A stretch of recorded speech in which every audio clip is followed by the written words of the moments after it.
ఈ వీడియోలో మనం త్రిభుజాల వర్గీకరణ గురించి తెలుసుకోబోతున్నాం. ఇంగ్లీష్లో దీనిని క్లాసిఫికేషన్ ఆఫ్ ట్రయాంగిల్స్ అని పిలుస్తారు. చూడండి త్రిభుజాల వర్గీకరణ ఎలా ఉంటుందో. త్రిభుజాల వర్గీకరణ ప్రధానంగా రెండు రకాలుగా ఉంటుంది. ఒకటి భుజాల దృష్ట్యా త్రిభుజాల వర్గీకరణ, రెండవది కోణాల దృష్ట్యా త్రిభుజాల వర్గీకరణ. అయితే మరికొంత విస్తృతంగా వర్గీకరణ ఇలా ఉంది. భుజాల దృష్ట్యా సమబాహు త్రిభుజము, సమద్విబాహు త్రిభుజము, అదేవిధంగా విషమబాహు త్రిభుజము, ఈ మూడు త్రిభుజాలు భుజాల దృష్ట్యా వర్గీకరించవచ్చు. అదేవిధంగా కోణాల దృష్ట్యా అల్పకోణ త్రిభుజము, లంబకోణ త్రిభుజము, చివరగా అధిక కోణ త్రిభుజము. కోణాల దృష్ట్యా ఈ మూడు విధాలుగా త్రిభుజాలు ఉంటాయి. చూడండి, మనం ఉదాహరణ సహాయంతో మరికొంత సమాచారం తెలుసుకుందాం. ఇది ఒక త్రిభుజము, ఏబిసి త్రిభుజము. ఈ త్రిభుజాన్ని మనం అల్పకోణ త్రిభుజంగా చెప్తాం. అయితే అల్పకోణ త్రిభుజంగా చెప్పాలి అంటే త్రిభుజంలో ఉన్న మూడు కోణాలు, అంటే ప్రతి కోణము, ఈ త్రిభుజంలో ఏ కోణము, బి కోణము, సి శీర్షంగా ఉండే కోణము, మూడు కోణాలు కూడా ప్రతిదీ 90 డిగ్రీల కన్నా తక్కువ ఉండాలి. మరి ఇక్కడ కోణాలు ఇలా ఉన్నాయి చూడండి, 60 డిగ్రీలు, 60 డిగ్రీలు, 60 డిగ్రీలు. ఇక్కడ మూడు కోణాలు సమానంగా ఉన్నాయి. అయితే ప్రతి కోణం కూడా 90 డిగ్రీల కన్నా తక్కువగా ఉంది. ఇటువంటి సందర్భంలో మనం అంటే ప్రతి కోణము 90 డిగ్రీల కన్నా తక్కువగా ఉంటే త్రిభుజంలో ఉన్న మూడు కోణాలు, దానిని మనం అల్పకోణ త్రిభుజంగా చెప్పవచ్చు. మరి మరొక త్రిభుజము పిక్యూఆర్ త్రిభుజము. ఇది అధిక కోణ త్రిభుజం. అధిక కోణ త్రిభుజము అని చెప్పాలి అంటే ఒక త్రిభుజంలో మూడు కోణాల్లో ఏ ఒక్క కోణము 90 డిగ్రీల కన్నా ఎక్కువ ఉన్నా సరే దాన్ని మనం అధిక కోణ త్రిభుజంగా చెప్పవచ్చు.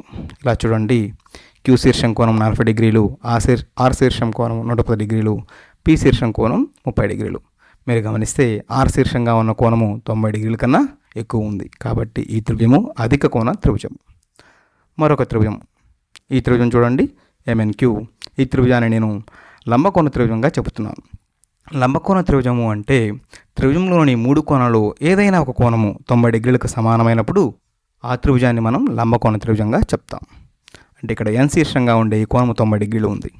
అయితే త్రిభుజంలో మూడు కోణాలు మొత్తం 180 డిగ్రీలకు సమానమైనప్పుడు ఒక కోణం 90 డిగ్రీలు ఏంటంటే మిగతా రెండు కోణాలు మొత్తం 90 డిగ్రీలు అవ్వాలి. కాబట్టి క్యూ కోణము 50 డిగ్రీలుగా తీసుకుంటే ఏ కోణం ఏమవుతుందండి, 40 డిగ్రీలు అవుతుంది. ఇలా ఏదైనా ఒక కోణము ఒక త్రిభుజంలో 90 డిగ్రీలకు సమానమైతే ఆ త్రిభుజాన్ని లంబకోణ త్రిభుజము అంటాం.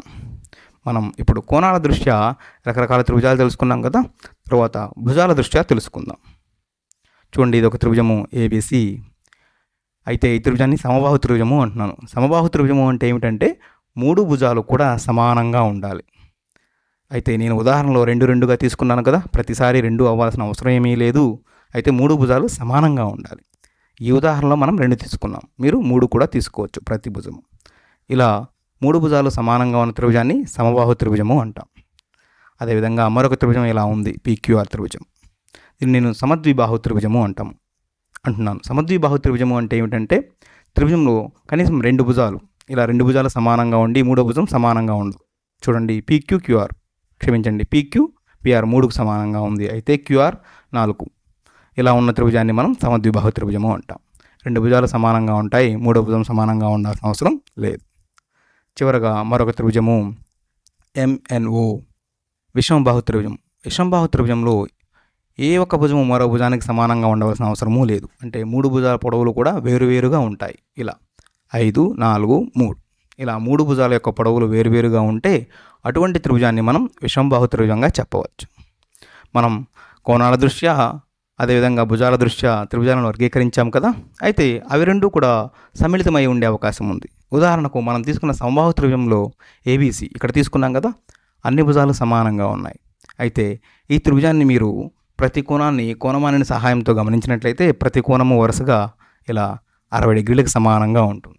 అంటే సమబాహు త్రిభుజము ఖచ్చితంగా అల్పకోణ త్రిభుజము అవుతుంది ఖచ్చితంగా. అదేవిధంగా విషమబాహు త్రిభుజం తీసుకోండి. మనం తీసుకున్న ఈ ఉదాహరణలో భుజాల పొడవులు 3, 4, 5 ఉన్నాయి కదా. ఇలా ఉన్న సందర్భంలో అధిక పొడవు ఉన్న భుజము ఇది 5, అవునా.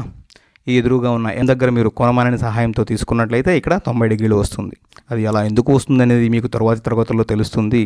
ఇలా ఇప్పుడేమవుతుంది, ఈ విషమబాహు త్రిభుజము లంబకోణ త్రిభుజంగా కూడా అయింది. అంటే ఇలా త్రిభుజాలు ఒకదానికొకటి సమ్మిళితమై ఉండే అవకాశం ఉంది.